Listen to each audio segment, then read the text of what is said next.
have 10 minutes. I'm talking about Maximilian Kolbe, and I think most of us are familiar with the story, so I won't belabor that. But just to give you a frame of reference, he was born in 1894 and died in 1941. That made him 47 years on this earth. And just to tell the story very briefly, he was a Polish Franciscan priest. He had been helping transport Jews, protect them. He'd also been a writer. Nazis captured him once, let him go, brought him back to Auschwitz. How many of you guys know what number Michael Young is? 10. Josh Hamilton? 32. If I asked you who that was before this session, you probably wouldn't know who that was. That's Maximilian Kolbe's number in Auschwitz. Wow. The story was this. 3 guys ran away from Auschwitz, made the guy mad who ran the place. And guess what the guy's name was? The Butcher. He was mad, so he said, okay, find me 10 guys. Line them up. Put them in a bunker, we're going to starve them to death and prove a point. So one of the 10 guys goes, dang, my wife and my children. He realizes this is not going to have a happy ending. Well, Maximilian Kolbe, a priest, a couple rows back, he goes, I'll volunteer, I'll take his place. They switch places. The other guy survives. So Kolbe's in this bunker, for a better means, starving to death. He's praying every day. He's trying to say Mass. He's singing hymns to Mary. And slowly but surely, the other 9 guys start passing away. 2 weeks later, the Nazis had enough. They're not going to put up with this. They want a new batch to bring in. They inject carbonic acid in his arm. He puts his arm out, and he dies of martyrdom. Okay. It's a horrific story. It's a courageous story. And chances are, none of us in this room are going to be faced with this. But we are going to be faced with adversity. And are we prepared for it? And if you guys have ever heard me talk in RCA, I actually tell that story. This is a lifelong journey being a Catholic, and you're going to have strength, and you may not know when you're going to need that strength. You're going to face adversity. So here I am, 18 months ago, I'm telling that story to some woman. 2 months later, her husband gets pancreatic cancer. On Monday, last Monday, this Monday, he passed away. He wasn't 47 years old. He was 44 years old. God willing, she has the strength to see this through. She has an 8-year-old and an 11-year-old kids. The funeral is here this week. Sandy went to the woman. She says, what do you need? She goes, I need time with women. She goes to the son's mother. What do you need? She needs to be with other women. I'll take care of the kids. She needs to have some time to herself. So that's that question. I'm not going to ask you to sacrifice your life and get in the bunker. But when adversity happens to you or to someone else, are you ready? That's a lesson we learned from Maximilian Kolbe. Second lesson. I went to Mass a couple weeks ago, and we had prayers of the faithful. And usually we're praying for the church, and we're praying for the priest, and we're praying for sick people, we're praying for those people that passed away and go to heaven.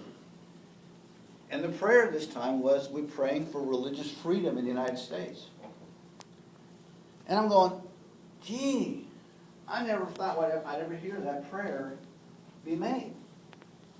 I just took that for granted, that there was religious freedom in the United States. That was the whole purpose of the country 200 plus years ago. So I'm almost bewildered by the thought. Okay, now I know Don is everything Catholic, all Catholic, nothing but Catholic. All Catholic, all the time. Yeah. Well, I had the pleasure a few years ago to hear Truett Cathy speak at a prayer breakfast, which I go to annually. It's a Dallas leadership prayer breakfast over at the Anatole. And it's 2,500 of your closest friends having breakfast listening to a speaker. It was actually started by Tom Landry and a couple of the guys. And Mrs. Landry usually comes. Well, Truett Cathy at this time was probably 80 plus years old. And you could tell he was not 100%. But he was still very entertaining. Well, Truett Cathy's son's been in the news lately, right? This is the now president of Chick-fil-A. Truett Cathy is the founder of Chick-fil-A. They're not open on Sundays. For what reason? They want their families, they want their employees to go to worship. And Truett Cathy is not Catholic, he's Protestant. And if you're a mall operator and one of your stores is not open on a Sunday, the mall operator is not very happy. So Truett Cathy has fought adversity through his life. So Wednesday, now I do belong to a company that's owned and managed by Catholics, okay? And that's not a secret in our organization, even though it's 1,700 people in our organization. There were a lot of people who ate chicken on Wednesday.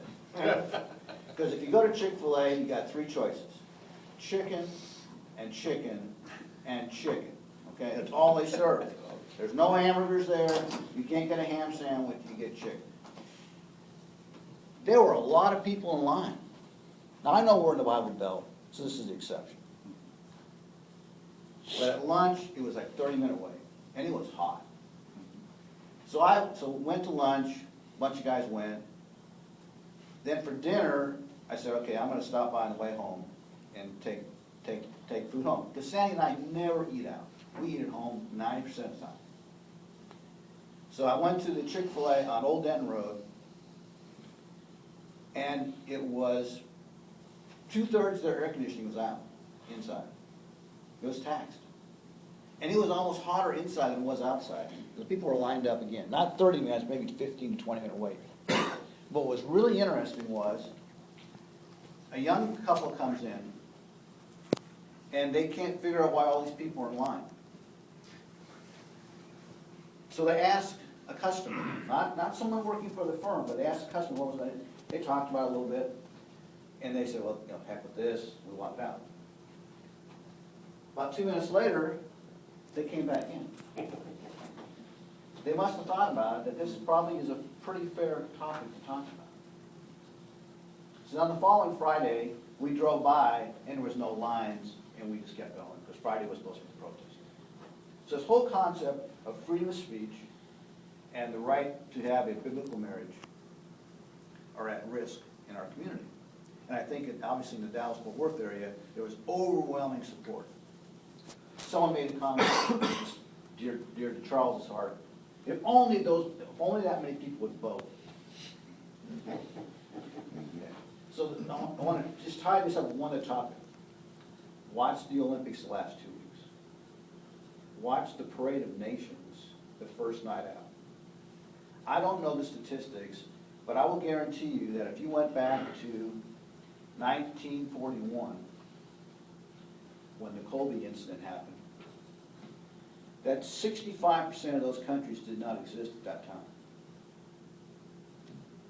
Okay? I mean, I should have had a globe just try to figure where all these countries come from. But, just think of the things that have changed.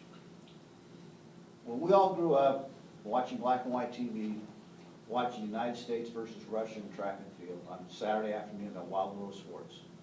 Some of you guys are old enough to remember this. This was actually important stuff. It was really important stuff. Those were the same days that how many baseball games were on TV a week? One. Okay.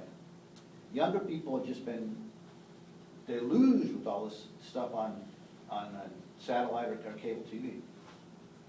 But we're thinking about at those times it was very easy for us to figure out what was going on. East Germany, West Germany, Russia, China, United States.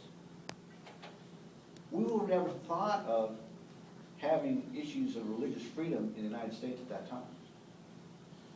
We were concerned with, if you grew up in Cuba or other places, that's where all the bad guys were. You know, that's where people were getting killed, Well, there's one of them. or one place. So Uncle Last Leo, good guy got out. yeah, Uncle Leo was not a bad There's guy. one very bad guy. But this whole idea of the enemy was there. The enemy was never here. So think about that as the Olympics end on Sunday. And what we can do internally. So are you prepared, in case you're challenged or called, like Maximilian Kolbe was, to step up and answer the call? And then two, can we celebrate our freedom here? And you know, if you have the right to religious freedom of speech and you don't speak, then what is that right? And that speech can be either physical actions or talking to someone. Okay, I know you guys gotta get ready for mass. So let's go ahead. Before we say a prayer, can I just say something? You know, great talks today. There's a movement that we're gonna hear lots more of, and